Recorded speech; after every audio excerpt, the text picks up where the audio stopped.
کله کله داسې انسانان وینئ چې په ګناه او ظلم کې غرق وي، خو بیا یې هم روغتیا ښه وي، عاید یې لوړ وي، لوړې دندې لري او خپل تکبر او تعالي پر خلکو مني.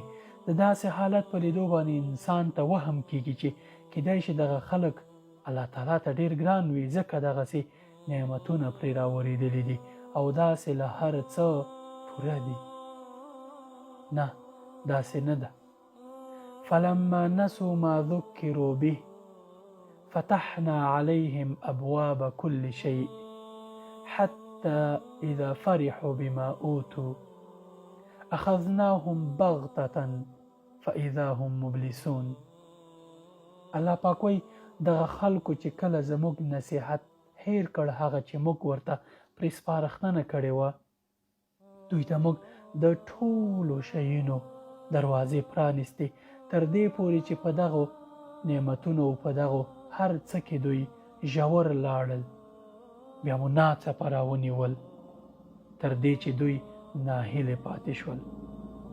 په آیت مبارک کې ویل شوي چې ابواب کل شی، یعنی د ټولو شیونو دروازې مې ورته پرانیستې، نه یوازې یوه دروازه، د نعمتونو دروازې مې ورته پرانیستې.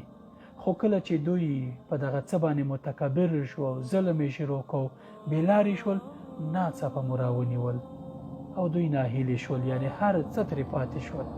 نعمتونه هغه وخت دوام کوي چې د الله تعالی په لار کې ولګي، د خیر ښېګڼې لپاره ولګي او شکر یې ادا شي. السلام علیکم ورحمت الله وبرکاته.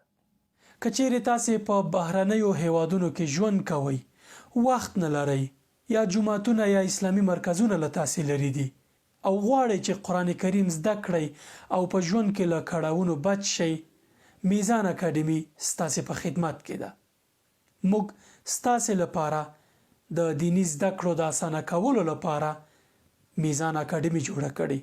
په دې اکاډمي کې په آنلاین بڼه قرآن کریم، حدیث، فقه او عربي ژبه زده کړئ. په ډېرې اسانۍ یوازې په څو کلیکو میزان اکاډمي کې داخله وکړئ او د دنیا او آخرت ښېرازي هم د ځان لپاره او هم د خپل اولادونو لپاره د میزان اکاډمي له لارې تضمین کړئ.